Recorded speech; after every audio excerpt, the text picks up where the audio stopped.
Hi everyone, it's Sadie Metter from Sew Daily and welcome back to our channel. Right now, flared yoga pants and leggings are super on trend. So we thought, why not make our own? And our version has pockets. These pants are super easy to make and I'm gonna walk you through all of the trickiest bits like the invisible zippered pockets and the lettuce hem. But the best part of making your own yoga pants is that you can totally customize them to your body size and your preferences. You can add one pocket, two, have no pockets at all, a regular hem, or the flirty lettuce hem. The pattern for the Yuma yoga pants is available at sewdaily.com and will be free for a limited time. Let's get started. To make the Yuma yoga pants, you're going to want to use an athletic knit, something with 20 to 30% stretch on the vertical.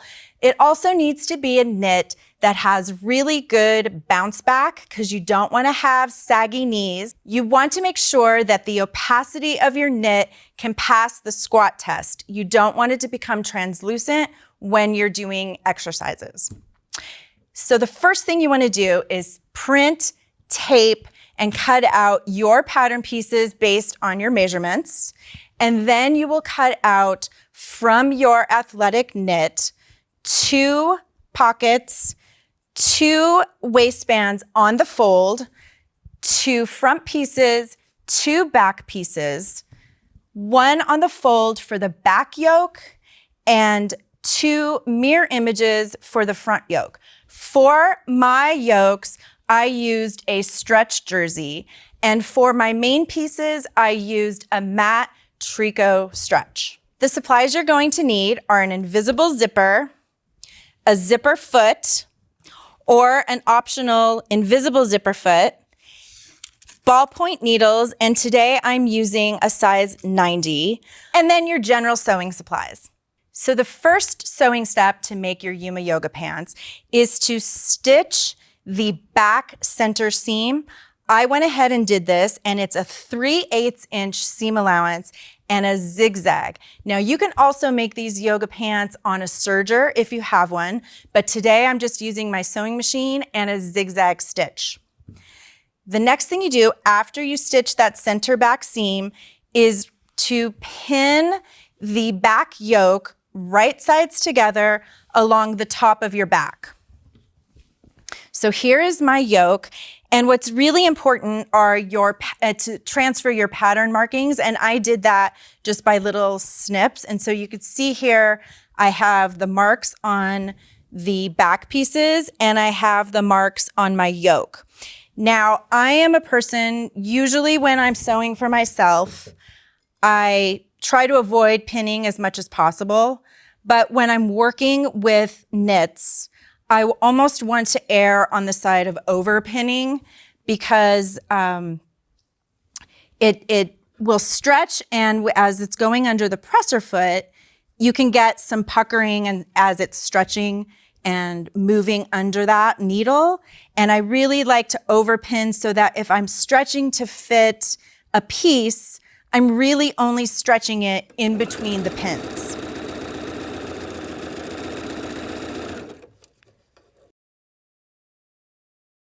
So I've put my back pieces to the side and I've brought out my front pieces.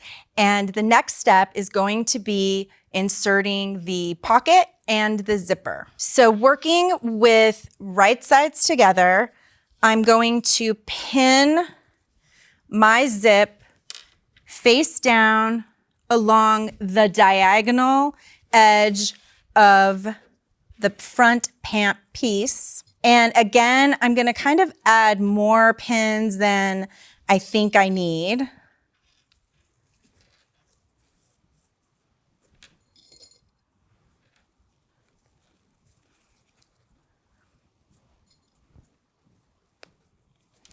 And what I'm kind of doing is I'm taking the top part of the zipper teeth and kind of lining that up with the edge of where that diagonal line begins. So there's going to be a little bit of the zipper tape hanging off at the top. We will trim that later. So once I have that pinned, I'm going to go over to the machine and I'm going to baste it.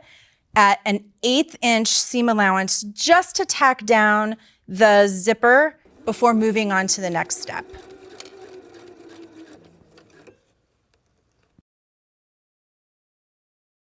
So now that I have my zipper basted to that diagonal piece, I'm going to take a pin and I'm just going to place it where my notch is indicating where I need to line up my pocket piece. So I want to leave that there. So I have my pocket bag piece and I'm going to line it up, the notch with the pin, and I'm going to go ahead and pin this in place and being really careful not to stretch it as I'm pinning. I'm going to try as hard as I can to make sure I'm not stretching out that knit while I'm pinning. And over pinning again so that I get a nice smooth seam. So now I'm going to take this to the machine and I'm going to stitch it as close to the zipper teeth as I can, making sure I take it off of that basting stitch and put it back to a regular stitch.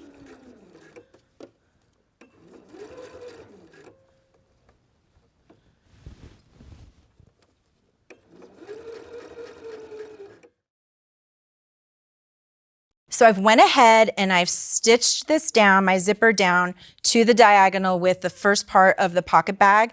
And it's a little tricky with the fabric that I'm using. It's kind of springy and a little slick, but it's not a perfect seam. And you know what? I'm not going to worry about it because it's all going to be hidden on the inside.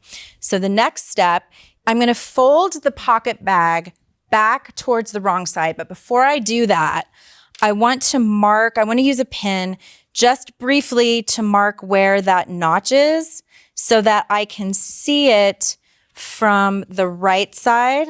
Because what I'm going to do now is I'm going to flip the zipper.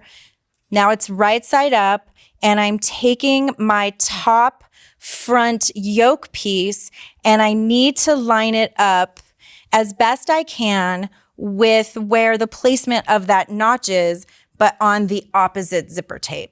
So once I kind of have a pretty good idea of where that is located, I'm going to pin my yoke piece to the zipper.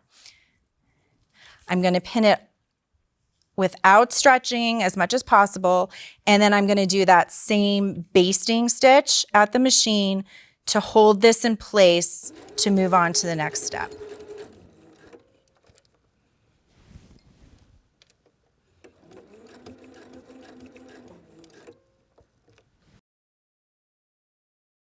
So I just basted that, and now what I need to do is working on the wrong side of the leggings. I'm going to bring that front yoke piece down. I'm looking at the wrong side of my zip, and I bring the pocket bag up, and I'm lining up that notch on the other side, and I'm sandwiching the opposite side of that zipper in between the yoke and the bottom of the pocket bag. So I'm going to pin that into place, and then I'm going to go to my machine and remember to take it off of the basting and use my regular stitch again, and stitch as close to the zipper teeth as possible to attach the pocket bag to the other side.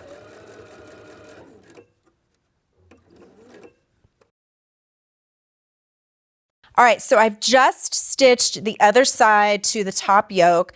It's a little wonky, it's not perfect. My fabric is super stretchy, but this is all on the inside and I'm not gonna worry about it. You would repeat all of the steps that we just did to insert the zipper in the pocket if you wanna do that on the other side and have 2 pockets. However, I've decided to just have 1 pocket in my yoga pants, and for the other side, I simply stitch my top yoke piece to that diagonal. I used a zigzag stitch with my 3/8 inch seam allowance. So the next step is going to be to pin these short sides of the pocket bag, and then I'm going to take it back to the machine, and then this time I'm going to use my zigzag stitch to stitch closed the pocket bag and getting as close to the zipper as I can.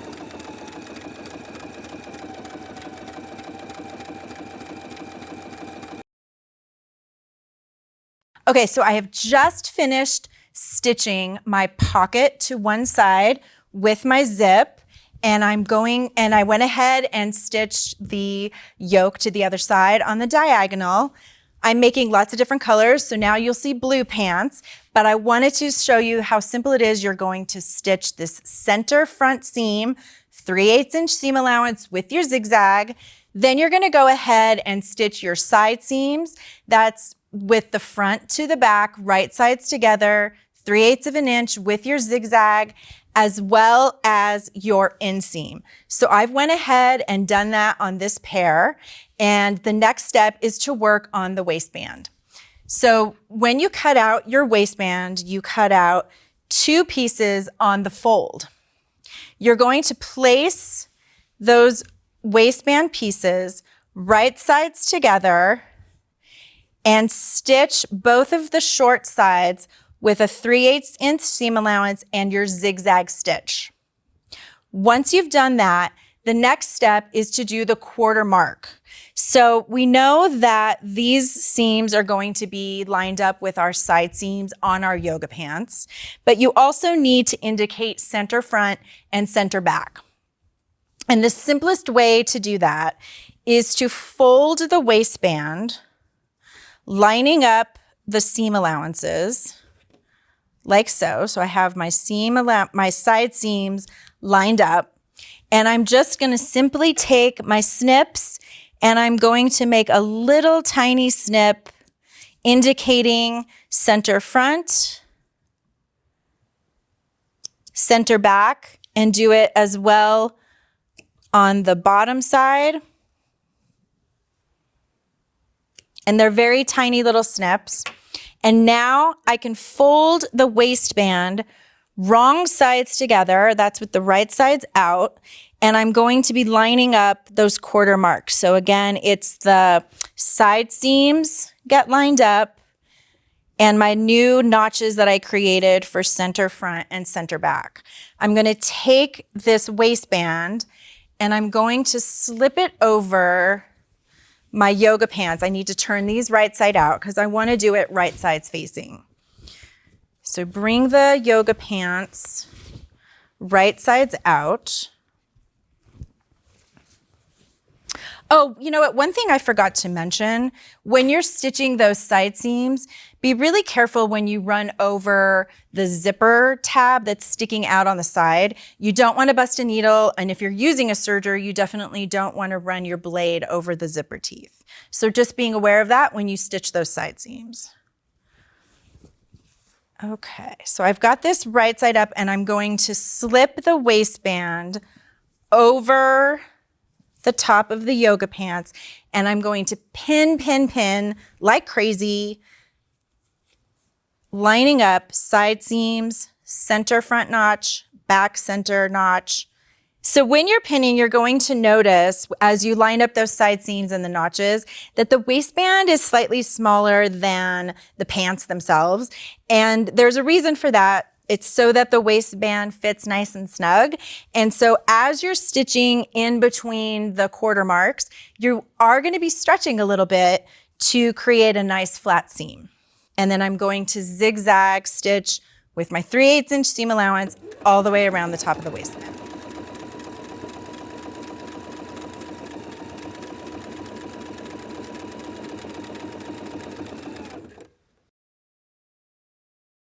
So now that I have my waistband stitched to my pants, I'm going to do the hem. Now remember, you have options here. I can simply do a serged edge and fold it and top stitch it.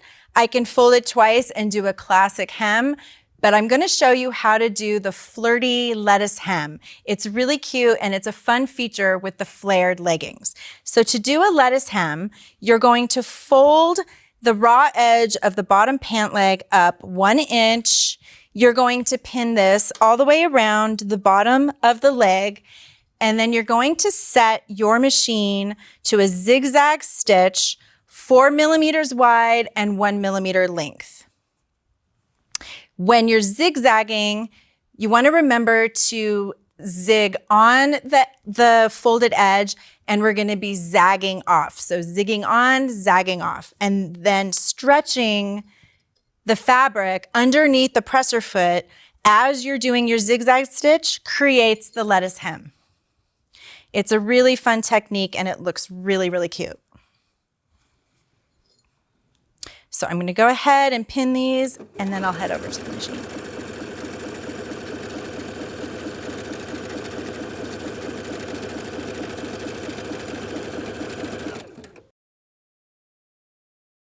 Okay, so I've completed the zigzag stitch to create the lettuced hem, and you're going to get varying degrees of the wavy lettucing depending on how much you stretch and the fabric that you're working with. But I'm pretty pleased with the amount of lettucing and ruffles that I got on my yoga pants. And so the final step is to just trim as close as you can to that zigzag stitch to remove the excess hem.